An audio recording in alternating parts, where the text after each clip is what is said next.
혹시 GTX역이 우리 집 바로 앞에 생긴다, 이런 상상 한 번쯤 해보셨나요?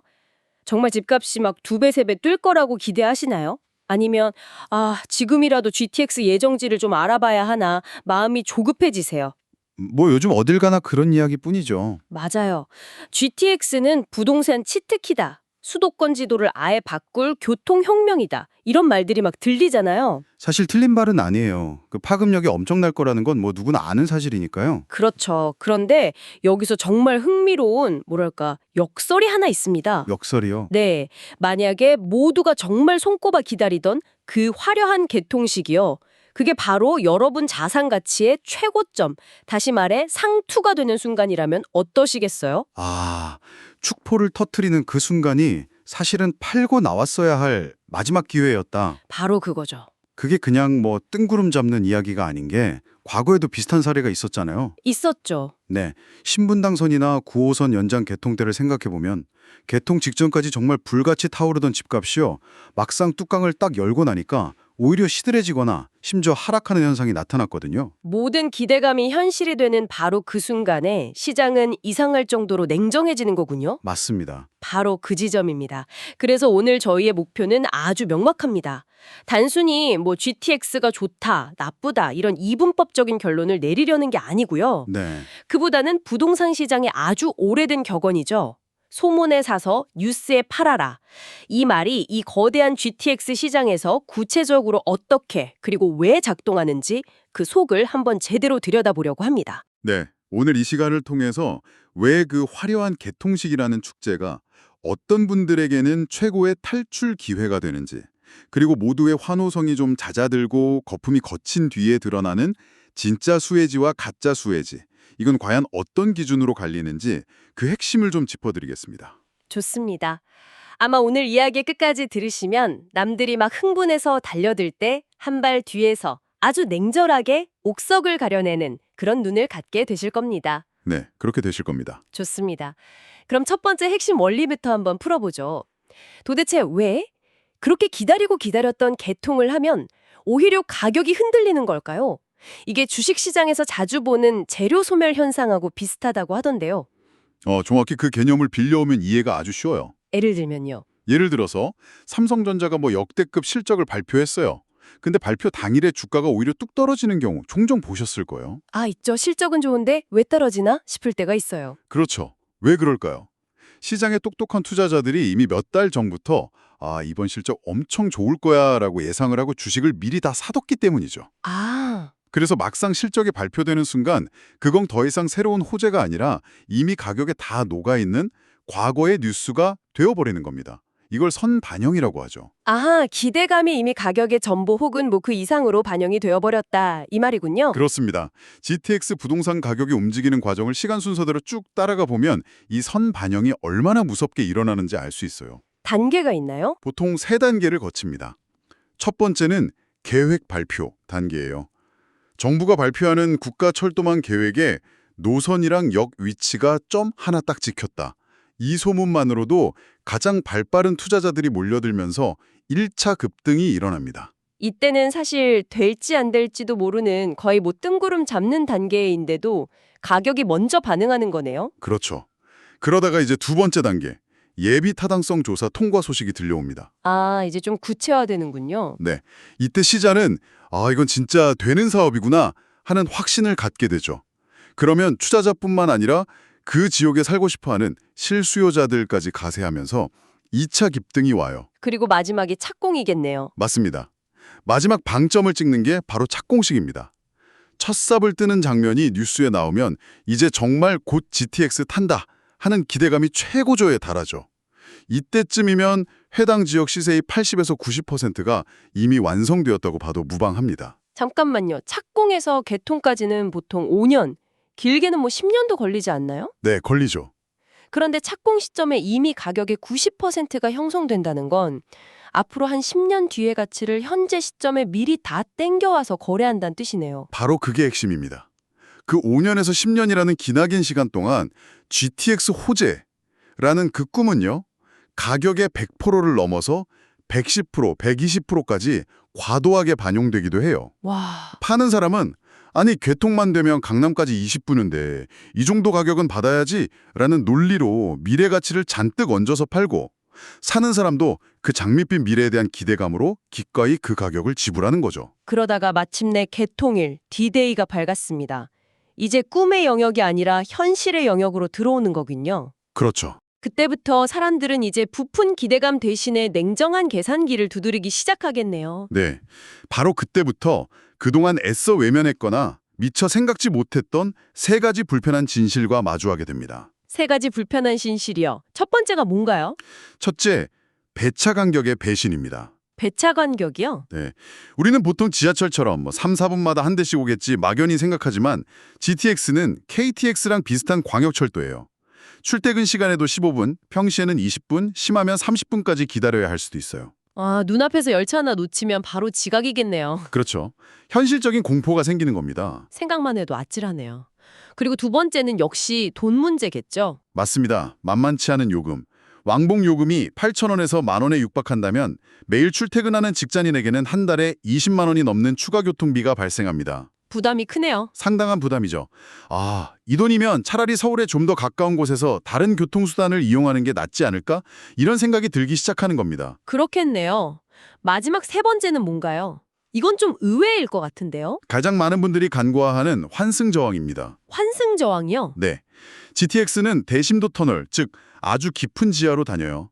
보통 지하 40에서 50m인데 이게 아파트 15층 높이입니다. 15층이요? 네, 그 깊이를 에스컬레이터로 오르내리는 데만 5분 이상, 넓은 승강장 끝에서 끝까지 걷는 시간까지 합치면 실제 열차의 타기까지 10분 이상이 훌쩍 지나갈 수 있어요. 와, 소위 역세권 아파트에 살아도 현관문 나와서 실제 열차 타기까지 20분이 걸린다면 체감 효과는 툭 떨어지겠네요. 바로 그겁니다. 정리해보면 긴 배차 간격, 비싼 요금, 깊은 역사. 이 세 가지 현실적인 문제들이 수면 위로 떠오르면서 지난 10년간 쌓여왔던 과도한 프리미엄, 즉 거품이 일시적으로 걷히게 된다는 거군요. 네, 그렇죠. 기대감에 샀던 수자자들은 재료가 소멸됐다고 판단해서 매물을 던질 수 있고 전세 세입자들은 살아보니까 생각보다 불편하다면서 재계약을 망설일 수 있고요. 이게 개통 직후 가격이 주춤하는 현상의 본질인 거죠. 자, 그럼 이런 생각이 드네요. 알겠습니다. 개통 직후에 거품이 빠질 수 있다는 건 이해했어요. 근데 그렇다고 모든 GTX 역세권이 다 위험한 건 아니지 않나요? 분명 이 중에서도 진짜 빼기 승자가 있을 텐데요. 어떻게 옥석을 가려내야 할까요? 아주 중요한 질문입니다. 여기서부터가 진짜 분석의 시작이죠. 이 둘을 구분하기 위해서 우리는 빨대 효과, 영어로는 straw effect라는 경제학 개념을 반드시 이해해야 합니다. 빨대 효과요? 이름부터 흥미롭네요. 보통 교통이 좋아지면 주변 도시가 발전할 거라고 생각하는데 오히려 중심 도시가 주변의 모든 자원을 빨대처럼 쭉 빨아들인다. 뭐 이런 역설적인 개념이죠. 정확히 이해하고 계십니다. 과거 KTX가 처음 개통됐을 때 비슷한 일이 있었죠. 아, 많은 사람들이 이제 지방도시가 활성화될 거다 기대했지만 현실은 정반대였습니다. 지방의 부유층이나 젊은 층이 쇼핑, 문화생활, 심지어 병원 진료까지 KTX를 타고 서울에 와서 해결하고 돌아가는 현상이 가속화됐어요. 지역 상권은 오히려 위축된 거군요. 네, GTX 역시 이와 비슷한 효과를 가져올 수 있다는 겁니다. 어느 지역은 서울의 모든 것을 뺏기고 어느 지역은 오히려 서울의 자원을 끌어올 수도 있다는 거죠. 그렇다면 GTX 역세권을 두 가지 유형으로 나눠볼 수 있겠군요. 하나는 빨대 효과의 희생양이 되는 곳, 다른 하나는 그 반대의 효과를 누리는 곳으로요. 맞습니다. 저는 GTX 역세권을 단순 베드타운과 자족 기능을 갖춘 거점, 이 두 가지 유형으로 나눠서 봐야 한다고 생각합니다. 단순 베드타운. 네, 먼저 단순 베드타운은 말 그대로 자체적인 양질의 일자리는 거의 없고 오직 서울 출퇴근이 빨라진다는 이 호재 하나만으로 가격이 폭등한 지역입니다. 주말이 되면 동네가 텅 비고 대부분의 소비가 서울에서 이루어지는 그런 곳들이죠. 아, 이런 곳들이 개통 후에 재료 소멸과 빨대 효과의 직격탄을 맞을 위험이 크다. 이 말씀이시군요. 그렇습니다. 이런 곳들은 GTX가 없으면 사실상 서울로의 출퇴근이 매우 고통스러웠기 때문에 개통에 대한 기대감이 가격에 더 과도하게 반영된 경향이 있어요. 네. 그런데 막상 개통해보니 앞서 말한 불편한 진실들을 마주하게 되죠. 그러면 사람들은 생각합니다. 이렇게 비싼 돈 내고 이 고생하면서 여기 사느니 차라리 서울에 좀 낡은 아파트나 서울에 더 가까운 경기도로 이사 가는 게 낫겠다고요. 대체할 수 있는 선택지가 생기는 거군요. 그렇죠. 매매가는 높은데 그 가격을 받쳐줄 전세 수요나 실제 거주 수요가 따라오지 못하면서 거품이 빠질 위험이 큰 겁니다. 그럼 반대로 살아남는 곳, 자족 기능을 갖춘 거점은 어떤 특징을 가지고 있나요? 판교, 동탄, 송도 같은 도시를 떠올리시면 바로 이해가 되실 겁니다. 아, 이미 자리가 잡힌 곳들이네요. 네, 이것들은 이미 자체적으로 대규모 일자리와 탄탄한 상업, 교육, 문화 인프라를 갖추고 있죠. 이런 곳들에게 GTX는 생존을 위한 필수제가 아니라 삶의 질을 한 단계 더 업그레이드해주는 보완제 역할을 합니다. 아, 관점 자체가 다르네요. 서울로 사람을 보내기만 하는 것이 아니라 서울에서도 사람을 끌어올 수 있는 곳이라는 거군요. 바로 그겁니다. 이게 바로 낙수 효과죠. 이런 지역에 GTX가 뚫리면 기존 주민들이 서울 가기도 편해지지만 반대로 서울에 사는 우수한 인재들이 판교나 동탄으로 출퇴근하기가 훨씬 수월해집니다. 아, 기업 입장에서는 인재를 유치하기 더 좋아지고 이게 곧 지역 경제의 선순환으로 이어지죠. 이런 곳들은 개통 직후 시장 분위기에 따라 잠시 주춤할 수는 있겠지만 도시 자체가 가진 펀더멘탈이 워낙 튼튼하기 때문에 장기적으로는 꾸준히 우상향할 체력을 갖추고 있습니다. 청취자분들이 스스로 판단해 볼 수 있는 아주 명확한 기준이 될 것 같아요. 우리 동네는 GTX가 유일한 자랑거리인가? 아니면 GTX가 없어도 충분히 살기 좋은 곳인가? 이 질문 하나만 던져봐도 어느 정도 답이 나오겠네요. 자, 그럼 이제 가장 중요한 실전 가이드로 넘어가 보죠. 네. 이 모든 분석을 듣고 GTX 역세권은 거품이니까 쳐다보지도 말아야겠다. 그 결론 내리셨다면 그건 너무 섣부른 판단입니다. 그런가요? 오히려 진짜 기회는 바로 그 거품이 꺼지고 난 뒤에 찾아옵니다. 아하, 모두의 환상이 거치고 실제 이용객 수나 만족도 같은 현실적인 데이터, 즉 실적이 찍히기 시작할 때가 진짜 가치 투자의 시작점이다 이 말씀이시군요. 맞습니다. 진정한 투자 기회는 지금처럼 기대감이 하늘을 찌를 때가 아니에요. 개통 후 1, 2년 정도 지나서 생각보다 불편하더라. 요금이 너무 비싸다. 이런 실망 섞인 목소리들이 나오면서 급매물이 쏟아지고요. 네. 실제 하루 이용객 데이터에 기반한 진짜 시세의 바닥이 형성될 때, 바로 그때가 냉정하게 준비해온 분들에게는 최고의 기회가 될 수 있습니다. 을 찾아낼 수 있는 구체적인 기준이 필요하겠네요.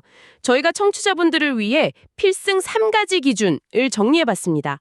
첫 번째 기준은 시간적 거리의 획기적 단축입니다.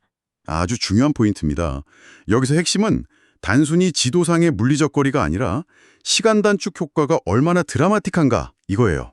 드라마틱한 변화. 네, 예를 들어 기존 대중교통으로 1시간 30분 걸리던 곳이 GTX로 30분으로 줄어든다. 이건 삶의 질을 바꾸는 혁명적인 변화죠. 그 반축된 1시간의 가치가 곧 가격에 반영되는 겁니다. 그렇죠. 반대로 원래도 한 40분 정도 걸리던 어중간한 것이 20분으로 줄어드는 건 물론 좋지만 그 파급력은 전자에 비해 훨씬 덜할 수 있다는 거죠. 두 번째 기준은 역사 접근성. 저희는 이걸 도어 투도어 15분의 법칙이라고 한번 이름 붙여봤습니다. 재미있네요. 나 GTX 역세권 살아! 라고 자신있게 말하려면 집 현관문에서 나와서 GTX 승강장 플랫폼에 발을 딛는 순간까지 15분, 아무리 길어도 20분을 넘기면 안 된다는 거죠. 정말 공감합니다. 만약 GTX역까지 가기 위해 마을버스를 타고 15분을 더 가야 한다면 그건 사실상 GTX의 혜택을 온전히 누린다고 보기 어려워요. 그렇죠. 버스 배차 간격, 기다리는 시간, 환승 시간, 그리고 아까 말한 그 깊은 GTX 역사를 오르내리는 시간까지 다 합치면 총 소요 시간은 예상보다 훨씬 길어지기 때문이죠.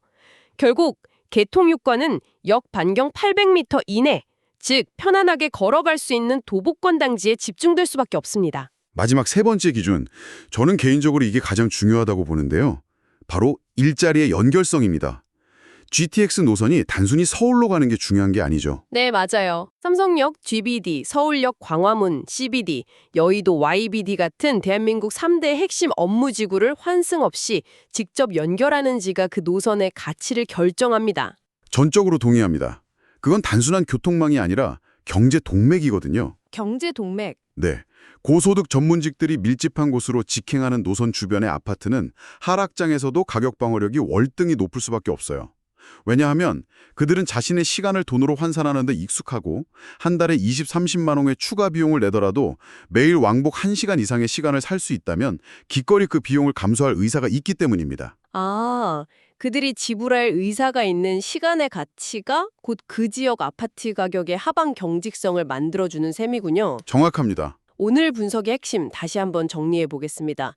GTX는 분명 수도권의 패러다임을 바꿀 거대한 혁명이 맞습니다. 하지만 개통만 되면 모든 게 장밋빛일 거야 라는 막연한 환상만 가지고 접근했다가는 소중한 자산을 위험에 빠뜨릴 수 있다는 것. 네. 그리고 진짜 기회는 모두가 흥분할 때가 아니라 오히려 모두가 실망하고 돌아설 때 찾아온다는 것. 그래서 마지막으로 현실적인 행동 계획을 제안드리고 싶습니다. 네, 부탁드립니다. 만약 지금 보고 계신 GTX 예정지의 호가가 이미 천정부지로 솟아있다면 조급한 마음에 추격 매수하지는 마십시오. 그 가격에는 이미 10년 뒤의 미래 가치까지 영원까지 끌어모아 반영되어 있을 가능성이 큽니다. 너무 비싸다는 거죠? 네, 오히려 한 템포 쉬어가며 기다리십시오. 개통 후에 생각보다 불편하다, 기대 이하다라는 뉴스가 나오면서 시장이 냉각될 때가 분명 올 겁니다. 바로 그때가 오늘 저희가 함께 나눈 기준들을 가지고 진짜 옥석을 가려낼 준비된 여러분에게는 최고의 진입 타이밍이 될 것입니다. 부동산 투자의 본질은 속도가 아니라 방향, 그리고 유행을 좇는 게 아니라 본질을 보는 것이라는 말이 떠오르네요. 맞습니다. 남들이 뉴스 헤드라인만 보고 흥분할 때 우리는 한 발 물러서서 지도를 펴고 그 노선이 어떤 일자리와 연결되는지, 그래서 시간의 가치를 얼마나 만들어내는지 냉정하게 분석해야겠습니다. 네, 그 과정에서 흔들리지 않는 자신만의 기준을 세우는 것이 무엇보다 중요합니다. 마지막으로 청취자 여러분께 생각해볼 거리를 하나 던져드리면서 마무리하겠습니다. 단순히 GTX 노선이 어디에서 어디로 가는지만 보지 마십시오. 한 걸음 더 나아가서 그 노선이 어떤 종류의 산업과 고소득 일자리를 서로 연결해서 대한민국 경제의 새로운 동맹 역할을 할 것인지 한번 상상해 보십시오. 그 거대한 연결의 본질을 이해할 때 남들이 보지 못하는 지역의 진짜 미래 가치를 발견하는 눈을 갖게 되실 겁니다.